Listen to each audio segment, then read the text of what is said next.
Capítulo 31. Compulsiva como yo. Somos 6 hermanos y mi familia, de procedencia italiana, aunque tenía una buena economía, sufrió la Gran Depresión, es decir, el crack del 29. Recuerdo algunos buenos momentos y también recuerdo nunca tener suficiente de nada, a veces incluso no suficiente ropa o no suficiente comida, aunque nunca llegué a ser gorda, porque yo no sentía saciedad con la comida y recuerdo robar centavos y gastármelos en dulces y galletas. Cuando mi padre enfermó, nos mudamos a un pueblecito cerca del mar. La casa nueva estaba construida sobre 2 postes y estaba al final de una calle con un canal que se convirtió en el medio de supervivencia de la familia. Pescábamos, alquilábamos botes y vendíamos pescado puerta a puerta. Comíamos pescado 2 o 3 veces al día, incluso arenques fritos para desayunar. Mis padres eran tan estrictos que de adolescente no me dejaban quedar con chicos ni maquillarme. En cuanto empecé a ganar dinero, me compraba comida basura y la cubría con lo que mi madre había cocinado, generalmente féculas. Esta actitud me llevó a un tipo de vida miserable y egoísta. A los 16 años yo medía 1,60 m y pesaba 58 kilos, y mi hermana se reía de mí, y yo para perder peso hice una dieta rápida en la que solo comía pepino. Perdí peso, pero estaba tan débil que me cogí un catarro que se agravó y que derivó en neumonía. Me ingresaron en el hospital y estaba tan grave que un cura me dio la extrema unción. En los peores momentos de mi enfermedad no dejaba de preguntar por el hombre con el que me iba a casar y del que me había enamorado a los 14 años. Vino a los pies de mi cama y me regaló un anillo y yo empecé a recuperarme y empezamos a salir. Pero solo los domingos. Yo tenía que estar en casa a las 10 por la imposición de mis padres. Mi padre era alcohólico de vino y se emborrachaba todos los días. Todas las semanas me avergonzaba y me atormentaba, y atormentaba también a mi madre, haciéndole prometer que me llevaría al ginecólogo para que le dijera si era virgen. Ella nunca lo hizo, y yo con 20 años y virgen me casé. En los 2 años siguientes, durante el embarazo y con engordar y adelgazar, intenté volver a mi talla de siempre. No tenía ninguna duda de mi adicción a la comida. Un día gorda e infeliz, empecé a leer un libro sobre el Imperio Romano en el que hablaban de las fiestas que se celebraban en la época y que duraban varios días, y de un lugar que se llamaba el vomitorio, donde los romanos vomitaban para poder seguir bebiendo y comiendo. La semilla de la bulimia ya estaba en su lugar, así que días después me compré una tarta de fresa enorme. Me senté con mi café y con mi tarta hasta que la acabé. Así que me entraron náuseas de lo que había comido y vomité toda la tarta. Y no era agradable, pero me sentía bien. Así que días después repetí la operación. Para mí esto era como un gran descubrimiento porque era un truco que yo tenía para cuando comiera algo que no me hiciera sentir bien. Empecé a adelgazar y me sentía bien. Ahora bien, ¿cómo mantener el peso que ya había perdido?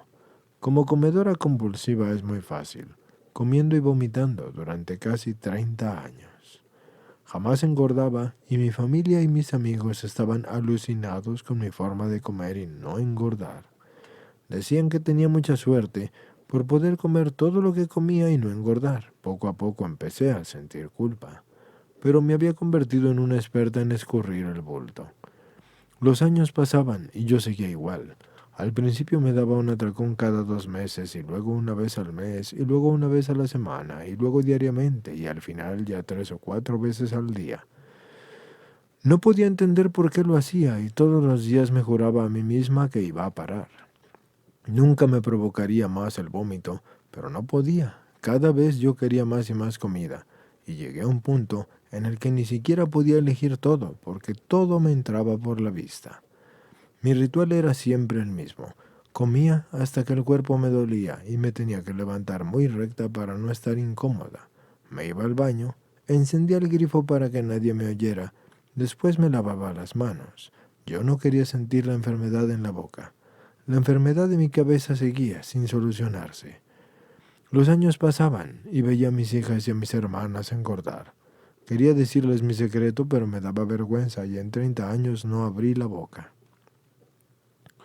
Cuando mi hermana empezó a ir a comedores anónimos, le mandó literatura a mi hija, que por aquel entonces pesaba ya 90 kilos. Yo rezaba por ella sin ser consciente de mi propia enfermedad, y yo ya estaba cerca de tocar el fondo porque tenía el deseo de parar. Cada vez que miraba el inodoro, me podía con la culpa y sabía que me moriría algún día, sola y encerrada en el baño. Sola, un día simplemente, no pude vomitar, porque los músculos de mi garganta ya no funcionaban. Lo intenté varias veces, desafiante y llena de miedo a la vez. Pensé que ya estaba, que había fastidiado mis músculos de la garganta. Al día siguiente tenía tanto miedo que fui incapaz de comer nada y tenía un conflicto interno indescifrable. Por aquella época mi hija ya estaba en Comedores Anónimos y me pidió que la acompañara a una reunión porque quería presentarme a sus amigas. Fui con ella a la reunión y escuché los testimonios y compré literatura y empecé en Comedores Anónimos en secreto. Pasaba el mono yo sola, porque pensaba que no podía pedirle a nadie que fuera mi madrina.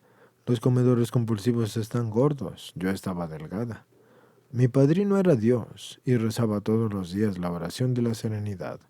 Yo no sabía cómo podía comer y no engordar. Lo que sí sé es que dejé de provocarme el vómito y gracias a ese programa y a la ayuda de Dios, acabo de cumplir 4 años de liberación de esa obsesión. Después de 1 año y medio trabajando el programa, seguía teniendo miedo.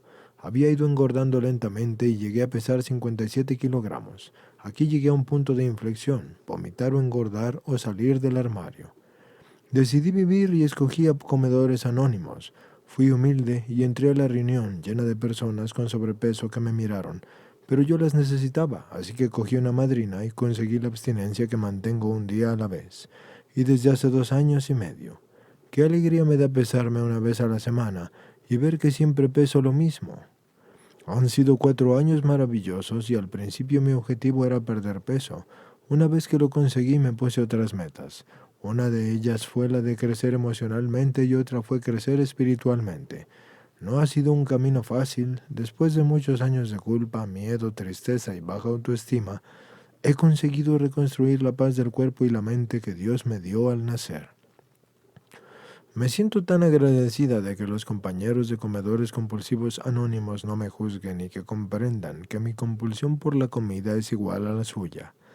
Gracias a su aceptación, he aprendido a ser honesta y mis primeras reparaciones se las hice a mi hija, y desde ese momento no he vuelto a sentirme sola.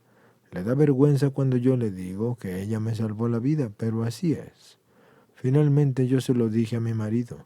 Había estado escondiendo la literatura y yendo a las reuniones en secreto. Le impresionó bastante, pero le reparé por el dinero que yo le había robado para comprar comida y por las comidas de lujo que le permitía comprarme solo para satisfacer mi enfermedad. Ahora tengo una paz nueva. He sido un barco que ha ido a la deriva en busca de un puerto en el que anclar y por fin lo he encontrado. Comedores Anónimos Compulsivos es mi lugar de descanso, mi apoyo, mi serenidad y un disfrute. Nunca quiero, ni puedo, volver a aquel infierno de obsesión por la comida.